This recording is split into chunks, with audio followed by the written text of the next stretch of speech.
एक बार कहो राधे राधे। श्री प्रभु सुदामा जी ने अपनी पत्नी के साथ वहां पर बच्चों के साथ बैठकर भगवान के भजन में लगे हैं और प्रातः काल हुआ है। बच्चे माँ की गोद में सो रहे हैं। माँ भूख लगी है, माँ भूख लगी है, भोजन खिलाओ, माँ भूख लगी है। माँ क्या करती, एक अग्नि जलाकर के चूल्हे पर एक मटका रख देती, पानी भर देती, ऊपर से ढक देती, बच्चों से कहती वो भोजन पक रहा है, जब बन जाएगा तो मैं तुम्हें खिलाऊंगी। बच्चे उस मटके की ओर देखते रहते, अरे हाँ भोजन बन रहा है, अभी जब बन जाएगा तो माँ मुझे अपने हाथों से खिलाएगी। बच्चे वो बार बार उसी चूल्हे की ओर देखते रहते हैं। अंत में क्या होता है, अग्नि रूप विशाल धारण करती है, मटका फूट जाता है, पानी सब बिखर जाता है। बच्चे रोने लगते, माँ भोजन कहाँ है। माँ भी फूट फूट करके रोने लगती। माँ कहती बालक आज भोजन नहीं मिलेगा, आज भूखे ही सोना पड़ेगा, लेकिन कल पक्का, कल सुंदर सुंदर भोजन आपको हम अपने हाथों से खिलाएंगे। बच्चे माँ की गोदी में सर रख करके सोने लगे, सोने का नाटक करने लगे। आंखों में आंसू भरे हैं लेकिन रो नहीं पा रहे। क्यों? अगर मैं रोऊंगा तो मेरी माँ भी रोएगी। माँ यशोदा देख रही है मेरे बच्चे सो रहे हैं, सुलाती है, बालक सो जाओ, छगन मगन मेरे लाल को, आजा लिया आ, मेरे बच्चों के नैन बीचे, नैन बच्चों को सुलाती है, लोरी गाती है, लेकिन जब भावुक हो जाती है तो छाती से अपने आप दूध बहने लगता है, आंखों में आंसू गिरने लगता है और वो आंसू बच्चों के चेहरे पर गिरता, बच्चों का नेत्र खुलता, माँ रो रही है। वो बालक उठ जाते, अपने वस्त्र से माँ के आंसू पोंछते, माँ रो क्यों रही है, क्या तुझे क्या लगता है मुझे भूख लगी है? माँ मुझे भूख नहीं लगी, मुझे भूख नहीं लगी है माँ, मुझे नींद आ रही है, मुझे सोना है। ये माँ की ममता है। माँ के बिना दुनिया फिजूल है, दुनिया का कोई अस्तित्व नहीं। माँ बाप ये जीते जागते भगवान है, वो ईश्वर, वो परमात्मा हर घर में नहीं रह सकता, इसीलिए उस ईश्वर ने माँ बाप को भेज दिया, यही हमारा रूप है, तुम इन्हीं की पूजा करो। अगर तुम माँ बाप की पूजा करोगे तुमको हमारे पूजन का फल पूरा प्राप्त होगा। माँ बाप भगवान के रूप है, साक्षात भगवान है, इसीलिए माँ बाप का दिल कभी नहीं दुखाना, माँ बाप को कभी कष्ट नहीं देना। आज वो छोटे छोटे बच्चे उठ करके माँ के आंसू को पोंछते हैं, माँ से कहते, माँ आप रो मत, मुझे भूख नहीं लगी, मुझे नींद आ रही है, माँ मुझे सुलाओ, मुझे लोरी गा के सुनाओ। माँ फूट फूट करके रोती है और आज वो माँ सुशीला अपने बच्चों को सुलाती है। सो गए सारे बच्चे, सुबह उठे हैं। सुबह उठते ही द्वार पर एक संत भिक्षा मांगने आए। मातु भिक्षाम देहि, मातु भिक्षाम देहि। श्री सुशीला बाहर निकली, अरे दारी के, अरे संत आप मेरे घर में भिक्षा मांगने आए हो, आपको नहीं पता मेरे घर में दरिद्री का वास है, मेरे घर में आपको भिक्षा नहीं मिलेगा, आप किसी की और के द्वार पर जाओ। तो श्री संत ने कहा, देवी ये कैसी बात करती हो, आपके घर में दरिद्री का निवास कैसे हो सकता है? जिसके स्वामी के मित्र साक्षात कृष्ण है, साक्षात गोपाल है, उनके घर में गरीबी कभी नहीं रह सकती। इसीलिए हे देवी आप निराश न हो, आपके जो स्वामी है उनके मित्र साक्षात द्वारकाधीश है। जैसे ये बात सुना है, सुशीला संत के चरणों में गिर गई। तो मेरे स्वामी कभी नहीं बताते कृष्ण कभी नहीं बताते। श्री सुशीला ने संत को नमन किया और दौड़ते अपने पति के पास आई। आपने हमसे बात छुपाई क्या देवी? सुशीला ने कहा, स्वामी आपके मित्र साक्षात श्री कृष्ण हो, आपके मित्र हो। कृष्ण आपके मित्र है, सुदामा जी ने कहा, हाँ देवी, वो जो कृष्ण है ना, वो हमारे बहुत घनिष्ठ मित्र है। हम दोनों ने एक साथ एक गुरुकुल में सांदीपनी विद्यालय में अध्ययन किया था। वहीं पर हमारी मित्रता कृष्ण के साथ हुई थी। मैं कृष्ण का बहुत ही प्यारा मित्र हूँ। श्री सुदामा जी की इस बात को सुन करके सुशीला ने कहा, स्वामी, आपके मित्र श्री कृष्ण आपने कभी बताया नहीं। स्वामी, एक काम करो ना, घर में कितनी गरीबी है, जाओ कृष्ण से कुछ मांग करके लेकर आओ।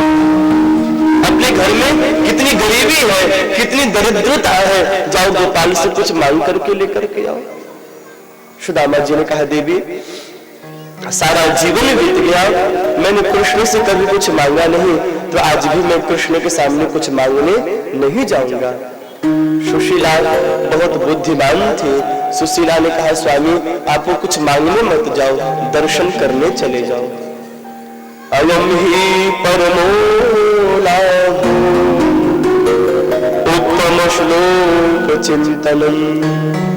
स्वामी, आप कुछ मांगने ना जाओ, आप दर्शन करने चले जाओ।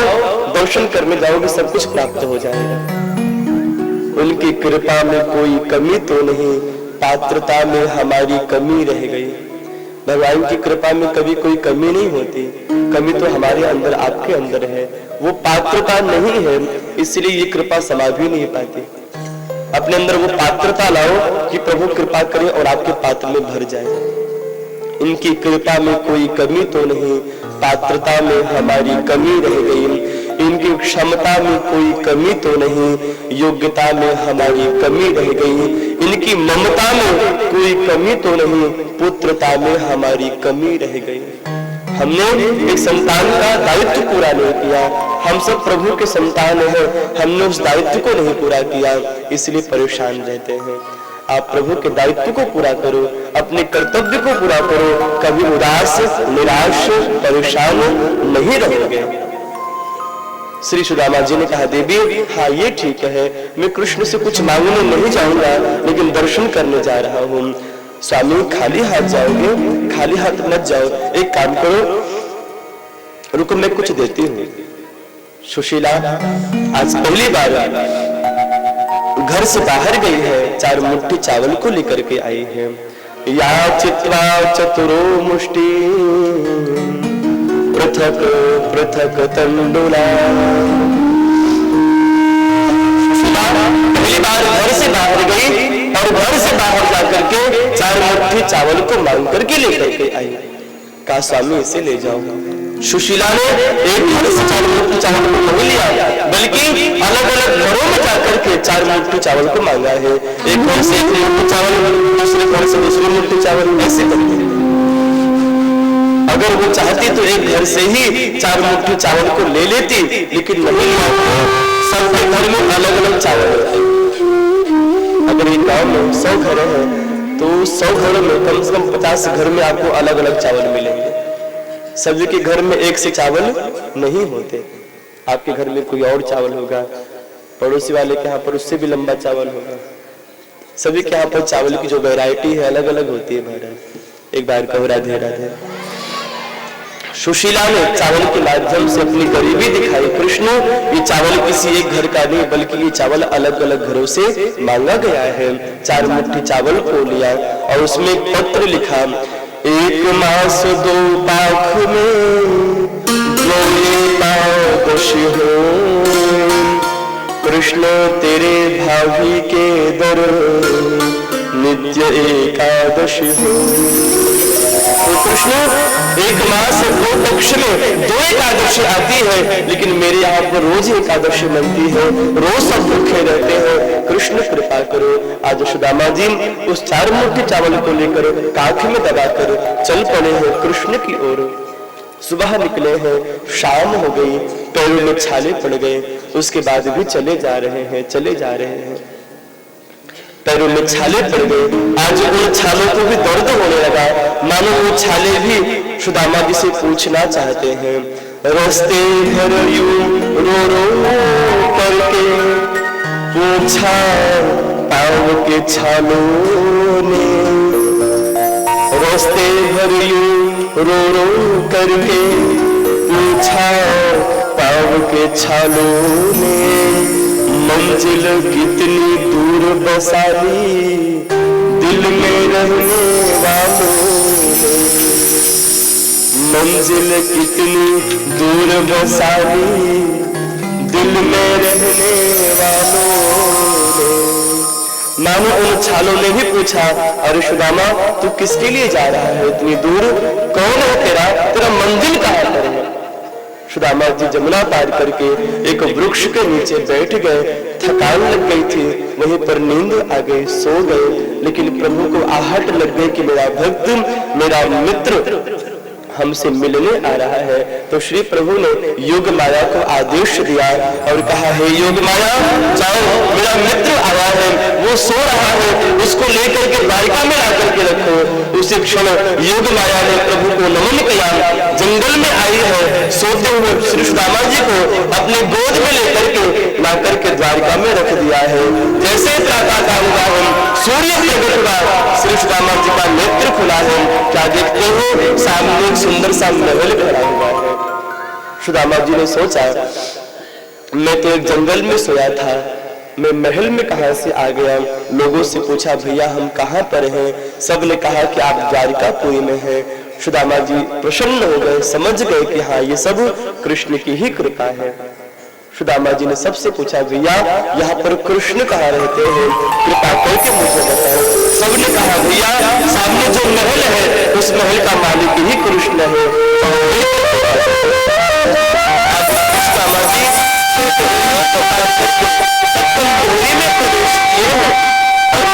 क्या हुआ, द्वारपालों ने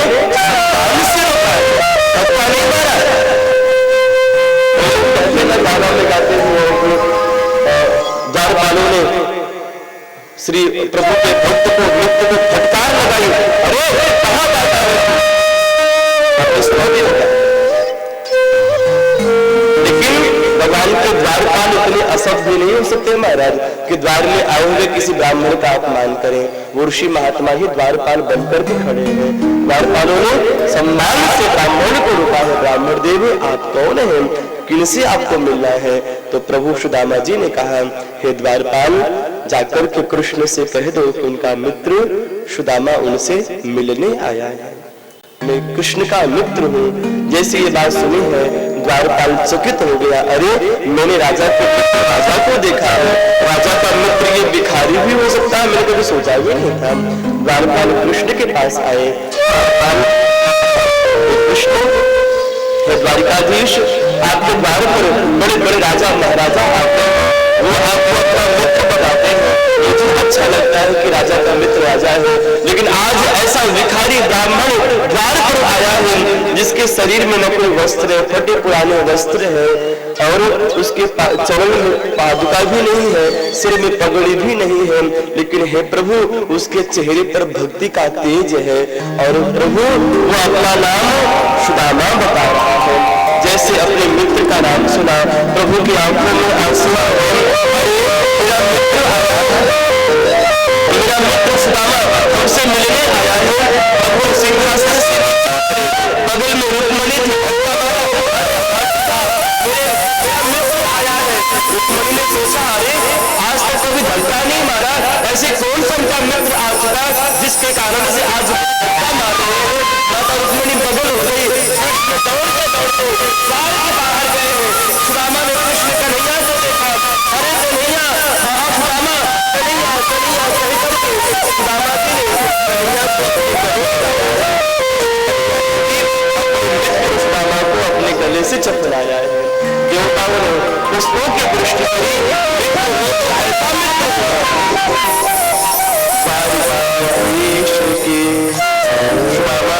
महाराज की मित्र हो तो ऐसा मित्र हो गया। आज अगला मित्र कृष्ण कितने ऊपर पदवी पर है, लेकिन उसके बाद भी अगला मित्र कितना भी गरीब है, लेकिन पूर्ण सम्मान दिया। आजकल के मित्र भी ऐसे है महाराज कि नेक ऊपर उड़ जाते हैं तो जो मित्र नीचे उनको भूल जाते हैं, उनका व्यवहार जो प्रेम है वो सब भूल जाते हैं। मित्र हो तो सच्चा मित्र हो तो ऐसा मित्र हो आपको सही मार्ग पर ला दे, सही दिशा दिखावे। आज अच्छा एक बात मैं आप सबसे पूछता हूँ, जितने भाई लोग यहाँ पर बैठे हैं, ये बताओ गुटखा खाना कौन सिखाता है? माँ बाप सिखाते या मित्र सिखाता है? सिगरेट पीना कौन सिखाता है? माँ बाप या मित्र सिखाता है? दोस्त? हाँ? शराब पीना कौन सिखाता है? माँ बाप या दोस्त? जितने भी गलत कार्य हमारा सब यही लोग सिखाते हैं। इसलिए वो दोस्त नहीं है जो आपको गलत मार्ग पर ले जाए, दोस्त वो है जो आपके दोषों को अस्त कर दे, वो दोस्त है। मित्र वही है जो आपको सही दिशा पर ले जाए, कभी भी आपको गलत मार्ग पर न ले जाए, वही सच्चे मित्र है, वही सच्चे दोस्त है। जो आपको गलत मार्ग पर ले जाए, आपको गलत गुटखा क्या क्या बोलते, मुझे तो नाम भी ना कहते महाराज, जो आपको ऐसी गंदी चीजों का जो सेवन करना सिखावे, ऐसे लोग आपके दुश्मन हैं, ऐसे लोग आपके शत्रु हैं। ऐसे से बच करके ही रहो महाराज, तो ही अच्छा है। लेकिन जो आपको सही दिशा पर ले जाए, सही मार्ग पर ले जाए, ऐसों का साथ कभी छोड़ना नहीं महाराज। लेकिन जो आपको गलत मार्ग पर ले जाए, ऐसों के साथ कभी रहना नहीं। बोल सको तो मीठा बोलो, कभी बोलना मत सीखो। लगा सको तो बाग लगाओ, आग लगाना मत सीखो। जला सको तो दिए जलाओ, दिलों को जलाना मत सीखो। बिछा सको तो फूल बिछाओ, शूल बिछाना मत सीखो। जा सको तो सत्संग जाओ, कुसंग जाना मत सीखो। जहां पर भगवान की कथा हो रही हो, ऐसे स्थान पर जाने में कभी संकोच नहीं करना चाहिए। लेकिन जहां पर गलत कार्य हो रहे हो, ऐसे स्थान पर कभी भूल करके भी नहीं जाना चाहिए। प्रभु कृष्ण कन्हैया ने सुदामा जी को सिंहासन पर बैठाया। रुक्मणी जल लेकर के आओ, ब्राह्मण घर में आए हैं। रुक्मणी को जल लाने में विलंब हुआ। श्री प्रभु ने अपने आंखों के अश्रु जल से ही अपने मित्र सुदामा के चरण को पखारा है। देख सुदामा की दीन दशा, करुणा करके करुणा निधि रोए। पानी परात को हाथ छुयो नहीं, नैनन के जल से पग धोए। श्री प्रभु ने अपने आंखों के अश्रु से ही अपने ब्राह्मण मित्र के चरण को पखारा है। हाल समाचार पूछा। उसके बाद कन्हैया ने कहा, मित्र तुम्हारी शादी हो गई? सुदामा जी ने कहा, हाँ हाँ कन्हैया मेरी शादी हो गई, और तेरे भाभी को जो नाम है वो है सुशीला, वो बड़ी सेवा करे कन्हैया। चल कन्हैया अब ये बता तेरी शादी हुई कि नहीं? कन्हैया ने रुक्मणी को इशारा किया, रुक्मणी आकर के प्रणाम करो। रुक्मणी आई। कन्हैया कौन है ये? वही ओहो भाभी। अरे वाह कन्हैया तेरे ठाट बाटे बड़ी सुगर सागर लागे, चल आशीर्वाद ले। सुदामा जी ने खूब लंबा आशीर्वाद दिया मेरे। शांतिरस्तु, तुष्टिरस्तु, वृद्धिरस्तु, अविघ्नमस्तु, आयुष्मस्तु, सौभाग्यवती हो, खूब आशीर्वाद दिया। आगे बढ़ी दूसरी आई जामवती। कन्हैया ये कौन? पड़ोसन? नहीं वही ओ भाभी दो। वाह कन्हैया तेरे तो ठाट बाट है, चल तू भी आशीर्वाद ले। शांतिरस्तु, तुष्टिरस्तु, वृद्धिरस्तु, अविघ्नमस्तु, सौभाग्यवती हो। आगे बढ़ी तीसरी आई महाराज। कन्हैया ये कौन? वही ओ भाभी तीन। वाह कन्हैया हाँ हाँ क्यों नहीं, तू तो राजा है ना, इतना बड़ा महल है। कोई बात नहीं करो, चल तू भी आशीर्वाद ले। ऐसे करते करते 10 रह गए, 20 रह गए महाराज। माथे पर पसीना। कन्हैया आजा, सौभाग्यवती हो कन्हैया, सौभाग्यवती हो। ऐसे करते करते 20 रह गए, 30 रह गए। अब इतना लंबा लंबा आशीर्वाद था, अब बस एक आशीर्वाद, सौभाग्यवती हो। चलो आ जाओ, सौभाग्यवती हो, सौभाग्यवती हो। सब हो गई, हाथ दुखन लागे। कन्हैया अब हिम्मत ना है, अरे छोड़ना तो आशीर्वाद दे। सुदामा जी अब इसको भी छोड़ दिए, अब इसका आधा भव भव भव। कन्हैया कहते भैया अच्छे से आशीर्वाद दे, सौभाग्यवती भवो। ऐसा आधा आशीर्वाद कौन देता है? सुदामा जी ने कहा कन्हैया मेरी हिम्मत ना है, हाथ दुखन लागे, बुढ़ापो शरीर है। कन्हैया एक काम कर, तू बता दे कितनी है, मैं हाथ में जल लेकर मंत्र पढ़कर सब पे छुटा मार दूंगा। कन्हैया ने कहा ज्यादा नहीं है मित्र, बस 16,108। तो श्री कृष्ण सुदामा जी ने कहा, कन्हैया इतनों को संभालता कैसे है?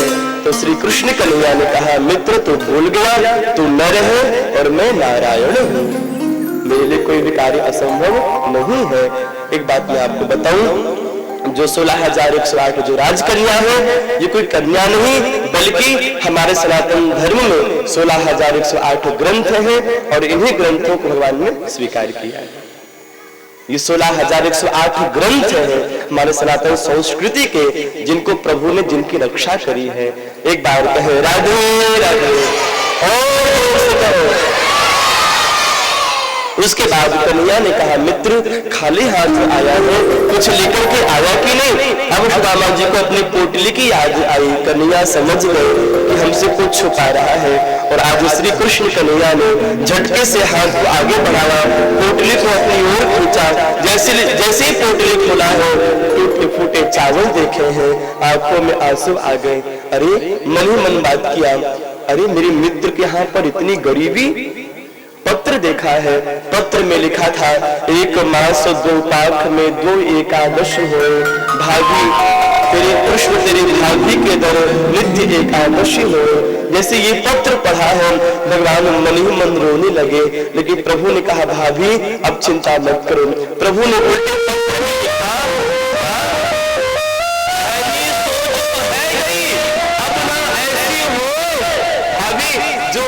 हो गया, लेकिन अब ऐसा नहीं होगा।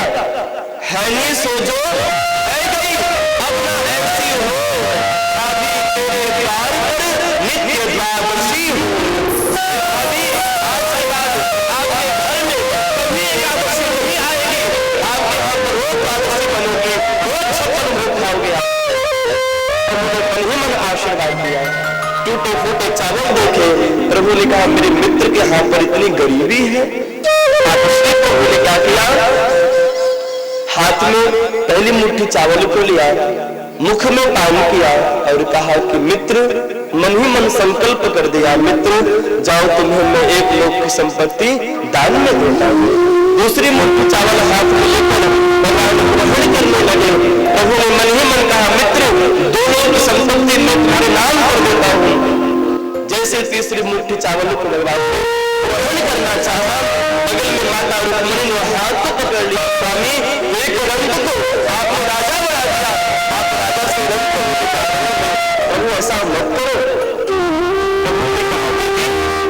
मेरे भक्त ने जीवन भर मेरी सेवा करी है, अगर हम दोनों दास और दासी बनकर के अपने मित्र सुदामा की सेवा करेंगे, उसके बाद भी इनका एहसान हम कभी नहीं चुका सकते।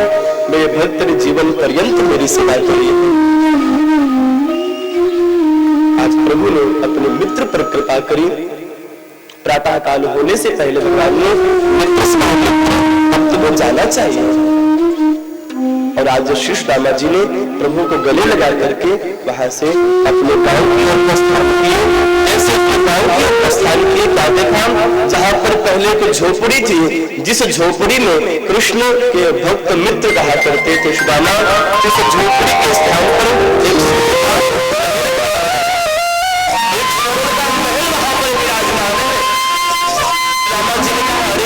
मेरे पास एक झोपड़ी थी, कन्हैया के पास गया,